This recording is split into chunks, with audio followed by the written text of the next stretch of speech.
تو وہ مردہ اس قبر پر آنے والے کو پہچانتا بھی ہے کہ یہ ہمارا فلانا شخص ہے۔ اگر باپ قبر کے اندر ہے تو وہ پہچان لیتا ہے کہ ہماری قبر پر جو آیا ہے وہ ہمارا بیٹا ہے، ہمارا بھائی ہے، ہمارا رشتہ دار ہے۔ جس طرح کہ حضرت ابو ہریرہ رضی اللہ تعالی عنہ سے مروی ہے کہ نبی کریم صلی اللہ تعالی علیہ وسلم نے ارشاد فرمایا کہ تم میں سے جب کوئی شخص اپنے بھائی کی قبر پر یا پھر اس شخص کی قبر کے پاس سے گزرتا ہے جس کو وہ دنیا کے اندر جانتا تھا اور وہ اس کو سلام کہتا ہے تو وہ اس کا سلام سنتا بھی ہے اور اس کے سلام کا جواب بھی دیتا ہے، اور وہ قبر پر آنے والے کو پہچانتا بھی ہے۔ اور اگر قبر پر کوئی اس کا پیارا رشتہ دار جاتا ہے تو قبر والے کو بہت زیادہ خوشی ہوتی ہے، لیکن اگر مردہ گنہگار ہوتا ہے اور اپنے گناہوں کی وجہ سے سزائیں بھگت رہا ہوتا ہے تو وہ قبر والوں کو پہچان کر بھی اس کی طرف کوئی دھیان نہیں دیتا، کیونکہ قبر کے اندر اس کی زندگی بہت کٹھن ہو جاتی ہے اور وہ عذاب سے پریشان ہو رہا ہوتا ہے۔ اسی وجہ سے اس کا قبر پر آنے والوں کی طرف دھیان نہیں ہوتا۔ اور جب ہم کسی قبرستان پر جاتے ہیں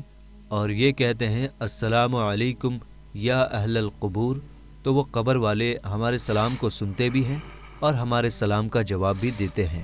اور بخاری شریف کی حدیث میں ہے کہ جب کوئی شخص اپنے کسی مرحوم کے لیے ایصال ثواب کرتا ہے اور جب اس ایصال ثواب کو تحفہ بنا کر اس مردے کو پیش کیا جاتا ہے تو وہ بڑا خوش ہوتا ہے، اور اس وقت اس کو ایسی خوشی ملتی ہے کہ اس سے پہلے اس کو ایسی خوشی کبھی بھی نہیں ملی ہوتی۔ بہرحال دوستو، جو گنہگار بندہ ہوتا ہے اسے یہ دنیا بہت یاد آتی ہے۔ وہ یہ کہتا ہے کہ ہم بہت عیش کی زندگی میں تھے،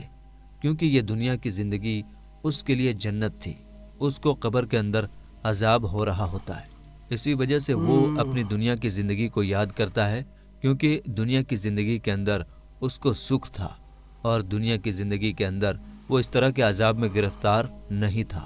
اسی وجہ سے گنہگار شخص دنیا کی زندگی کو یاد کرتا رہتا ہے اور اپنے گھر والوں کو یاد کرتا رہتا ہے۔ اسی وجہ سے اسلام میں مرنے والوں کے لیے ایصال ثواب کرنے کو کہا گیا ہے، کیونکہ ایصال ثواب کرنے سے جو گنہگار ہوتے ہیں ان کے گناہوں کی بخشش ہوتی ہے، اور جو نیکوکار ہوتے ہیں ان کے درجے بلند ہوتے ہیں۔ لہٰذا ہمیں ہر حال میں اپنے مرنے والوں کو یاد رکھنا چاہیے اور ان کے لیے ایصال ثواب کرتے رہنا چاہیے۔ اور ہمیں چاہیے کہ جب ہم توبہ و استغفار کریں تو ہم صرف اپنے لیے ہی نہ کریں بلکہ اپنے تمام رشتہ داروں اور مومنوں کے لیے بھی کریں۔ اور میرے دوستو، جو نیک بندہ ہوتا ہے وہ دنیا کی زندگی کو یاد نہیں کرتا، کیونکہ دنیا کی زندگی اس کے لیے قید خانہ تھی، اور اس کے لیے قبر کی زندگی یعنی کہ عالم برزخ کی زندگی جنت ہوتی ہے، کیونکہ اس کے لیے قبر میں جنت کا بچھونا بچھا دیا جاتا ہے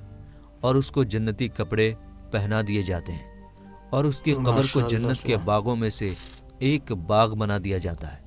اور اس کے قبر میں جنت کی کھڑکی کھول دی جاتی ہے جس سے جنت کی خوشبوئیں قبر کے اندر اس کو محسوس ہوتی ہیں، اور نیک بندہ بڑی ہی راحتوں اور سکون میں ہوتا ہے۔ اسی وجہ سے اس کو دنیا کی اور اپنے گھر والوں کی کسی قسم کی کوئی ٹینشن اور فکر اور پریشانی نہیں ہوتی، کیونکہ اب وہ اپنی اس زندگی میں ہوتا ہے جس کے اندر اس کو راحت اور سکون ہوتا ہے، اور جس کے اندر اس کو ہمیشہ ہمیشہ رہنا ہے، اور وہ اسی میں خوش ہوتا ہے، کیونکہ وہاں پر اس کو کسی قسم کی کوئی دکھ، پریشانی اور تکلیف نہیں ہوتی، بلکہ اس کے لیے راحتیں ہی راحتیں ہوتی ہیں۔ اور جو گنہگار بندہ ہوتا ہے اس کو یہ دنیا بہت یاد آتی ہے اور وہ قبر کے عذابوں سے بہت پریشان ہوتا ہے۔ بہرحال دوستو، جو اصل چیز ہے وہ عمل ہے، جس طرح کہ علامہ اقبال کہتے ہیں کہ عمل سے بنتی ہے زندگی، جنت بھی اور جہنم بھی، یہ خاکی اپنی فطرت میں نہ نوری ہے نہ ناری، عمل پر یہ ساری چیزیں ہیں۔ اگر انسان کے اعمال اچھے ہیں تو موت سے اچھا کوئی میسج نہیں، اور اگر انسان کے اعمال خراب ہیں تو موت سے برا اس کے لیے کوئی میسج نہیں۔ اسی وجہ سے اللہ تعالیٰ قرآن پاک میں یوں ارشاد فرماتا ہے، ترجمہ: تم اپنے رب سے گڑ گڑا کر اور آہستہ دونوں طریقوں سے دعا کیا کرو،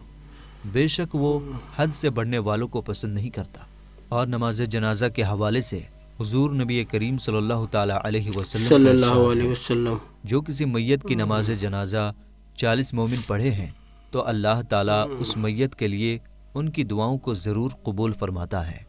دوسری روایت میں ہے کہ آپ صلی اللہ تعالیٰ علیہ وسلم کا ارشاد ہے، 40 لوگ جس ہیں۔ میت کی نماز جنازہ 100 مسلمان پڑھے اور اس کے لیے دعا کریں تو ان کی دعا اللہ تعالیٰ قبول فرماتا ہے۔ اور امام ابن قیم ارشاد فرماتے ہیں کہ نماز جنازہ کا مقصد میت کے لیے دعا کرنا ہے،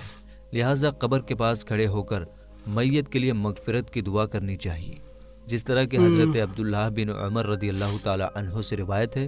کہ نبی کریم صلی اللہ تعالیٰ علیہ وسلم صلی اللہ جب علیہ میت کو وسلم قبر میں رکھتے تو فرماتے بسم اللہ وعلی سنتی رسول اللہ صلی اللہ تعالیٰ علیہ وسلم، یعنی کہ اللہ تعالیٰ کے نام سے اور رسول اکرم صلی اللہ تعالیٰ علیہ وسلم کے طریقے پر۔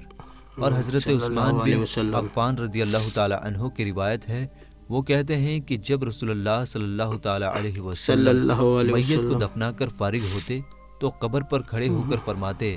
اپنے بھائی کے لیے مغفرت کی دعا کرو، اس لیے کہ ابھی اس سے سوال کیے جائیں گے۔ اللہ تعالیٰ سے دعا ہے کہ اللہ تعالیٰ ہمیں نیک اعمال کرنے اور گناہوں سے بچنے کی توفیق عطا فرمائے، اور اللہ تعالیٰ ہمیں اپنی تمام مرحومین اور تمام مسلمین مسلمات مومنین مومنات کے لیے زیادہ سے زیادہ ایصال ثواب کرنے اور ان کے لیے مغفرت کی دعا کرنے کی توفیق عطا فرمائے، آمین یا رب العالمین۔ مطلب اگر کوئی غلط بندہ ہوگا جو جہنم میں جائے گا، اس کو قبر کے اندر ہی دکھ جائے گا کہ ہاں وہ جہنم ہے، اس کے لیے قبر میں ہی۔ اور جو اچھا ہوگا، جو جنتی ہوگا، تو اس کے لیے جنت کے دروازے کھول دیے جائیں گے، قبر کے اندر ہی جنت۔ ماشاء اللہ، بتاؤ،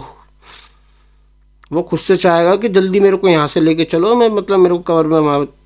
جو ہمیشہ ہمیشہ کی زندگی ہے وہ جانا چاہے گا وہاں جلد سے جلد۔ اور جو گنہگار ہوگا، جو دوزخ میں جائے گا، وہ ڈرے گا، مطلب اس کے ساتھ پتہ نہیں کیا ہوگا۔ اللہ رحم کرے، بس سبھی کو جنت میں بھیجے اللہ، سبھی کو۔ تو گائس، یہی تھا آج کا ویڈیو، امید آپ کو ویڈیو پسند آیا ہوگا۔ ہمارے چینل کو سبسکرائب کر دینا، اوریجنل ویڈیو کا لنک ڈسکرپشن سے